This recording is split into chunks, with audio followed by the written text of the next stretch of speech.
This is TradeFlow News, bringing you relevant news and insights from around the world. TradeFlow News, enabling trade for SMEs and economies worldwide. These are some of the key topics that we will be looking into in today's program.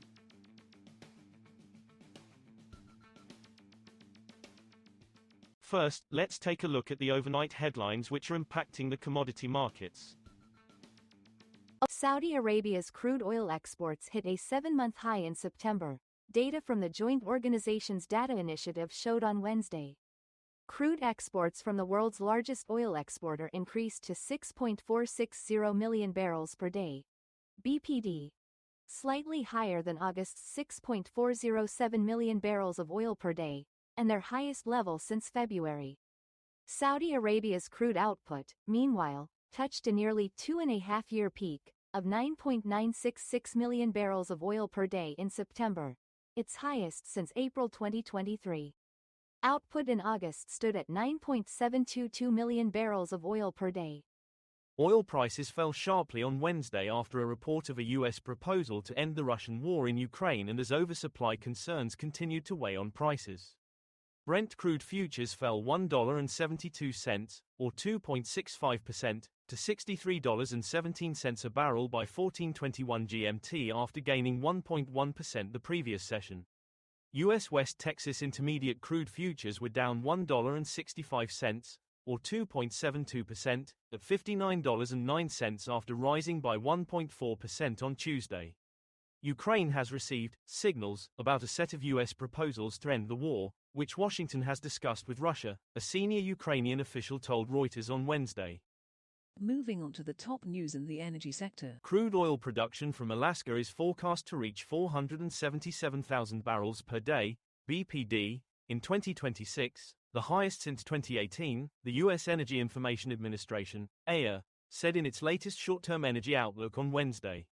The EIA said Alaska oil production is expected to rise 13%, or 55,000 barrels of oil per day, marking the largest annual increase since the 1980s.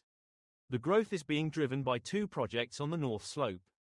ConocoPhillips' Nuna project, which began production in December 2024, is expected to reach 20,000 barrels of oil per day at its peak, while Santos and Repsol's Pikka Phase 1, starting in early 2026, could reach 80,000 barrels of oil per day by mid-2026, representing nearly 20% of total Alaska oil production in 2025, the agency said.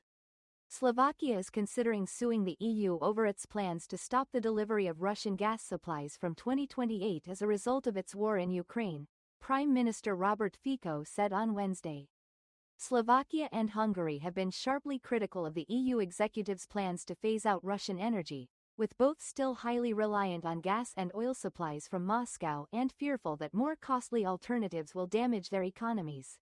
Fico, who has broken ranks with most of Europe over his pro-Moscow stance, said on Wednesday he had tasked his economy, foreign and justice ministers with analyzing options to sue the EU for stopping Russian gas supplies to Slovakia. Next, we have the top news in metal markets. Gold prices climbed over 1% on Wednesday, as investors flocked to the safe haven asset ahead of the release of the Federal Reserve's latest meeting minutes later in the day and delayed U.S. employment data on Thursday. Spot gold was up 1.2% at $4,116.26 per ounce, at 9:36 a.m. Eastern Time, 14:36 GMT. U.S. gold futures for December delivery gained 1.3% to $4,117.10 per ounce. There's safe haven buying that's going on in the market right now.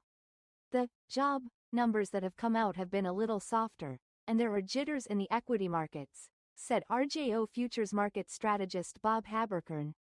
The West's push to build a homegrown magnets supply chain to reduce its reliance on China, led by massive U.S. backing for Nevada-based MP Materials, is running into a critical problem: the scarcity of so-called heavy rare earth elements. The United States and allies have been scrambling to create an alternative supply chain to make super-strong rare earth magnets, which are vital components in everything from defense technology and electric vehicles to electronics and wind turbines. MP Materials aims to integrate the entire supply chain from mining rare earths to magnet production and has ambitious plans to produce magnets within years, buoyed by a July deal comprising billions of dollars in U.S. government support. We will now look at the top news in the agricultural sector. Malaysian palm oil futures rose to their highest close in almost 3 weeks on Wednesday after rising for 5 straight sessions, supported by stronger soyoil prices.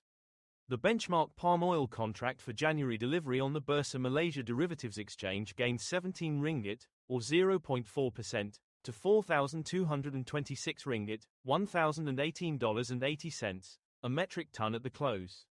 The contract rose in line with soybean oil, but concerns about November demand and the strength of the ringgit capped the gains, said Paramalingam Supramaniam, director at Selangor-based brokerage Pelinding Bestari. That is all for today's news on commodity markets. Stay tuned to TradeFlow News as we continue to provide you with more updates. We also invite you to follow us on Twitter at TradeFlow News, which allows you to watch our program on your mobile device or desktop to receive information from there.